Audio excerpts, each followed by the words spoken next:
बच्चों, आज के इस वीडियो के अंतर्गत हम राजपूतों की उत्पत्ति के बारे में हम पढ़ रहे हैं और किसने राजपूतों के बारे में अपने क्या क्या विचार दिए हैं इसके बारे में भी हम जान रहे हैं।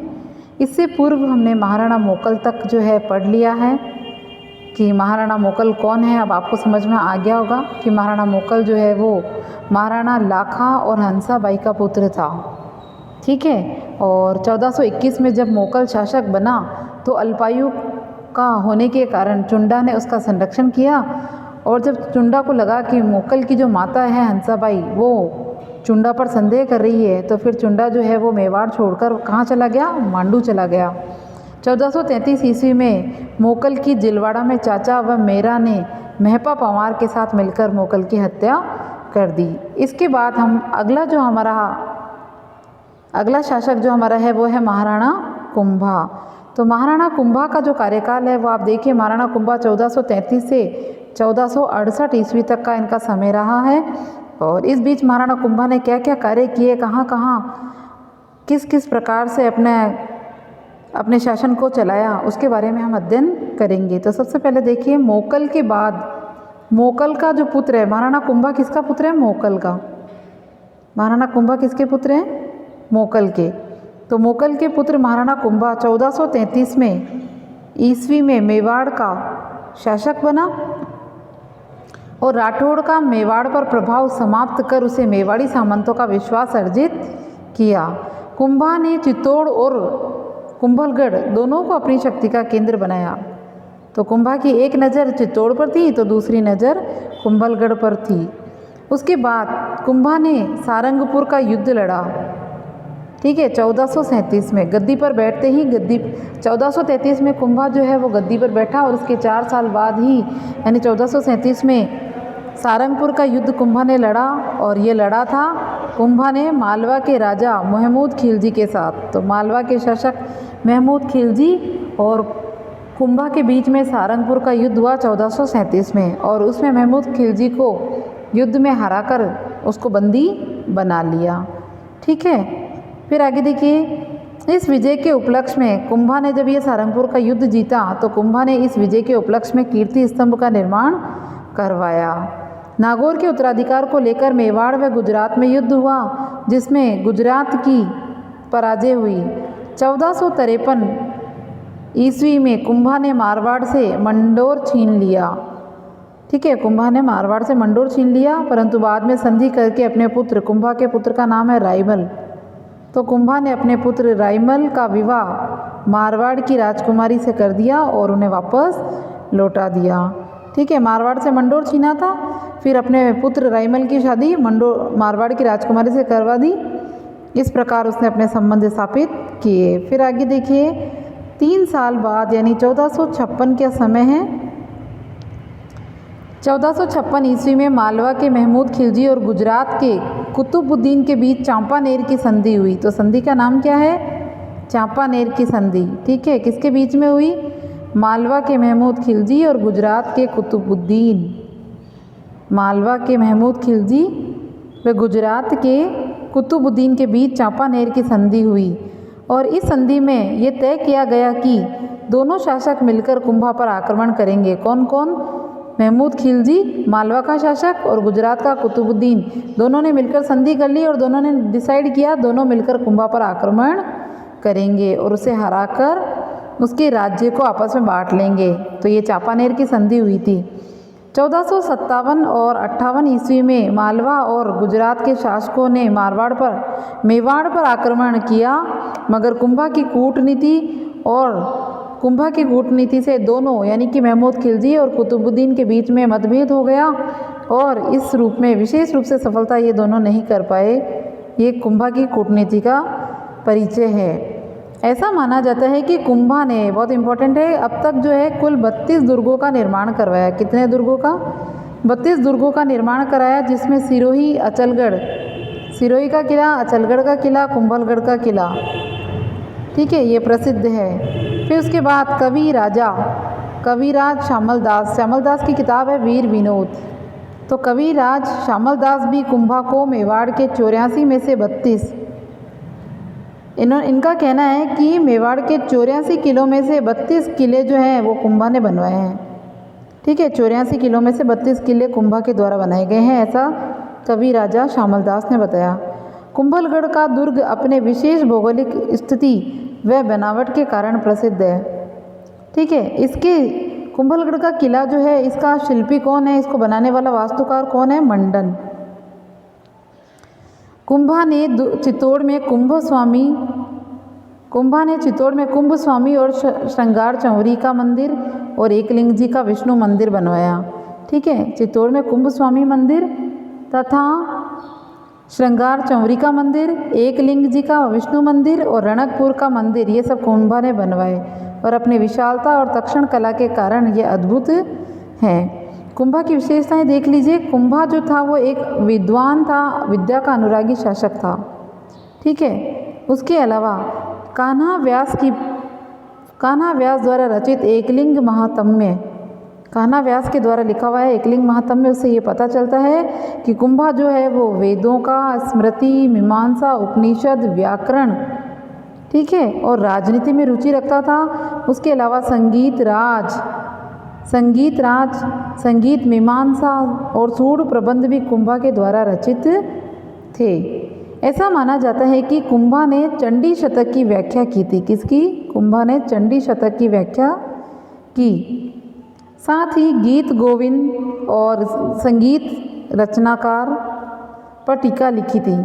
इसके काल में कवि अत्रि और महेश ने महाराजाधिराज, राव राय, दान गुरु, राजगुरु और परम गुरु, हाल गुरु, अभिनव भट्टाचार्य आदि विभूतियों से इसको विभूषित किया गया। तो कुंभा की इतनी सारी उपलब्धियां हैं। इसको महाराजाधिराज, राव राय, दान गुरु, राजगुरु, परम गुरु, हाल गुरु, अभिनव भट्टाचार्य, हिंदू सुल्तान, ये सब उपाधियां कुंभा को मिली हुई है। प्रशस्तियों में और साहित्यिक ग्रंथों में लिखा हुआ ऐसा।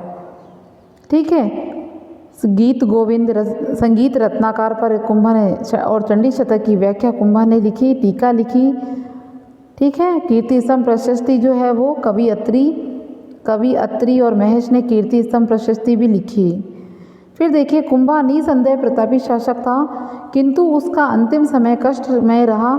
अपने जीवन के अंतिम समय में कुंभा को जो है उन्माद रोग हो गया और उसके पुत्र उदा ने ही कुंभा की हत्या कर दी। ठीक है, उदा ने 1468 में अपने पिता कुंभा की हत्या कर दी। तो इस प्रकार एक बहुत ही महान शासक कुंभा का अंत हुआ। फिर आगे देखिए, अगला शासक है राणा सांगा। राणा सांगा 1509 से 1528 तक राजा रहेगा। तो सबसे पहले देखिए, सांगा का पूरा दूसरा नाम है संग्राम सिंह। महाराणा संग्राम सिंह आपने भी सुन रखा होगा। तो सांगा और उसके 3 भाई थे, पृथ्वीराज, जयमल और राज सिंह। चारों ही स्वयं को अपने पिता का उत्तराधिकारी मानते थे। ठीक है, महाराणा संग्राम सिंह के 3 भाई थे, पृथ्वीराज, जयमल और राज सिंह। ये तीनों अपने आप को पिता का उत्तराधिकारी मानते थे। इस कारण उनमें संघर्ष होना स्वाभाविक था। पर संघर्ष में अंततः जीत जो है वो किसकी हुई? महाराणा। चारों भाइयों में से सांगा विजयी रहा उत्तराधिकारी युद्ध में, मेवाड़ का राजा बना और इतिहास में हिंदूपत के नाम से महाराणा सांगा जाना गया। महाराणा सांगा की उपाधि है हिंदूपत। ठीक है, 1509 में ये मेवाड़ का राजा बना। इस समय मालवा पर सुल्तान नासिरुद्दीन शासन कर रहा था। ठीक है, सुल्तान नासिरुद्दीन मालवा पर शासन कर रहा था। 2 साल बाद 1511 में सुल्तान नासिरुद्दीन की मृत्यु हो जाती है और उसके बाद उत्तराधिकार का संघर्ष छिड़ जाता है, जिसमें एक राजपूत सरदार मेदिनी राय के सहयोग से, राजपूत सरदार का नाम क्या है? मेदिनी राय के सहयोग से महमूद खिलजी द्वितीय को सफलता मिल जाती है उत्तराधिकार युद्ध में। तो आप समझ रहे हैं, नासिरुद्दीन की मृत्यु हो चुकी है, उत्तराधिकार युद्ध जो है मेदिनी राय की मदद से महमूद खिलजी द्वितीय को सफलता मिली। इस सफलता से मेदिनी राय का कद बढ़ गया और अब वह एक तरह से मालवा का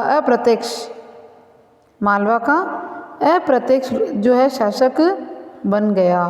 अंततः मालवा के अमीरों ने गुजरात की सहायता से मेदिनी राय की स्थिति को हटा दिया। मेदिनी राय राणा सांगा की शरण में चला गया, जिससे मालवा और मेवाड़ में युद्ध हो गया। मेदिनी राय कहाँ चला गया? राणा सांगा के पास चला गया, तो मालवा और मेवाड़ में युद्ध शुरू हो गया। मालवा सुल्तान महमूद खिलजी द्वितीय युद्ध में हार गया और राणा द्वारा यानी कि राणा सांगा द्वारा महमूद खिलजी द्वितीय को बंदी बना लिया गया। फिर आगे देखिए,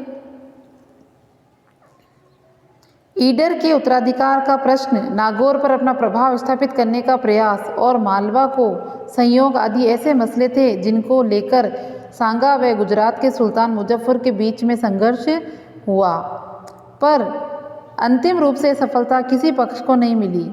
1517 में एक युद्ध होगा। महाराणा सांगा ने खातौली का युद्ध किया। कौन सा युद्ध किया? महाराणा सांगा ने खातौली का युद्ध। ठीक है। वर्तमान में खातौली कहाँ पर आता है? तो वर्तमान में खातौली जो है वो कोटा में आता है। कहाँ पर आता है? कोटा में। तो खातौली का युद्ध 1517 में महाराणा सांगा और दिल्ली के सुल्तान इब्राहिम लोदी के बीच में हुआ। ठीक है, जिसमें महाराणा सांगा ने इब्राहिम लोदी को हरा दिया। इसके बाद महाराणा सांगा की सेना ने बाड़ी का युद्ध लड़ा। बाड़ी कहाँ पर आता है? धौलपुर में। ठीक है, तो बाड़ी का युद्ध भी महाराणा सांगा और इब्राहिम लोदी के बीच में हुआ और सेना को, इब्राहिम लोदी की सेना को महाराणा सांगा ने दूसरी बार भी युद्ध में हरा दिया। ठीक है, इसके बाद राणा की प्रतिष्ठा बढ़ गई और राणा सांगा उत्तर भारत का सबसे शक्तिशाली राजा बन गया। 1526 में फिर बाबर आया और बाबर ने युद्ध लड़ा, पानीपत का युद्ध। वो पानीपत का युद्ध बाबर ने इब्राहिम लोदी के साथ लड़ा था, जिसमें इब्राहिम लोदी युद्ध में हार गया और ये जो बाबर है, बाबर ने युद्ध में इब्राहिम लोदी को हराया और हराकर आगरा पर अधिकार कर लिया। बाबर ने राणा सांगा पर विश्वासघात का आरोप लगाया। बाबर ने राणा सांगा पर विश्वासघात का आरोप लगाया और उसके विरुद्ध युद्ध शुरू कर दिया। बाबर के अनुसार राणा सांगा ने उससे वादा किया था, बहुत इंपॉर्टेंट बात पढ़ रहे हैं हम। बाबर के अनुसार राणा सांगा ने उससे वादा किया था कि जब वह इब्राहिम लोदी पर आक्रमण करेगा तो सांगा उसकी बाबर की मदद करेगा, किंतु राणा सांगा ने बाबर की कोई मदद नहीं की। मगर इस आरोप की पुष्टि भी कहीं नहीं होती है कि यह आरोप सही लगाया गया है। ठीक है, क्योंकि दोनों ही शासक शक्तिशाली और महत्वाकांक्षी थे, अतः दोनों के बीच में युद्ध होना निश्चित था। तो बाबर और राणा सांगा दोनों के बीच में पानीपत के युद्ध के बाद अगला युद्ध जो है वो होगा खानवा का युद्ध 1527 में। तो खानवा के युद्ध में सांगा जो है वो बाबर से हार गया। इससे पहले जो है वो बयाना का युद्ध हुआ। 1527 फरवरी बाबर की सेना को पराजित किया था। 11 मार्च 1527 को खानवा के मैदान में बाबर और राणा सांगा के बीच में युद्ध हुआ। तोपखाने और तुगलमा पद्धति के कारण 17 मार्च 1527 को बाबर और राणा सांगा का युद्ध खानवा के मैदान में हुआ। 1527 आप ध्यान रखना, बयाना का युद्ध फरवरी में हुआ है, खानवा का युद्ध मार्च में हुआ है। और इस युद्ध में बाबर जो था उसने तोपखाने और तुगलमा पद्धति का प्रयोग किया, जिसकी वजह से जो है आपका राणा सांगा युद्ध में हार गया और बाबर की विजय हो गई। राणा सांगा युद्ध में घायल हुआ एवं उससे युद्ध के मैदान से दूर ले जाया गया। जब राणा सांगा ने अपनी पराजय का बदला लिए बिना चित्तौड़ लौटने से इनकार किया, तब राणा सांगा को उसके सामंतों ने, जो युद्ध नहीं करना चाहते थे, क्योंकि सबको पता था कि अगर राणा सांगा फिर से युद्ध करेगा तो इस बार हमारा मरना निश्चित है, और राणा सांगा जो था वो वापस अपने क्षेत्र में जाने को तैयार नहीं था, चित्तौड़ लौटने को तैयार नहीं था। अतः राणा सांगा के जो साथी थे, जो युद्ध नहीं लड़ना चाहते थे, उन्होंने मिलकर राणा सांगा को विष जहर दे दिया, जिसके फलस्वरूप राणा सांगा की जो है वो दोसा में ही मृत्यु हो गई। ठीक है, मांडलगढ़ में, चित्तौड़ के पास है मांडलगढ़, वहाँ पर सांगा का समाधि स्थल बना हुआ है। ठीक है, राणा सांगा की मृत्यु के पश्चात राणा रतन सिंह 1528 से 1531 और इसके बाद राणा विक्रमादित्य मेवाड़ के शासक बने।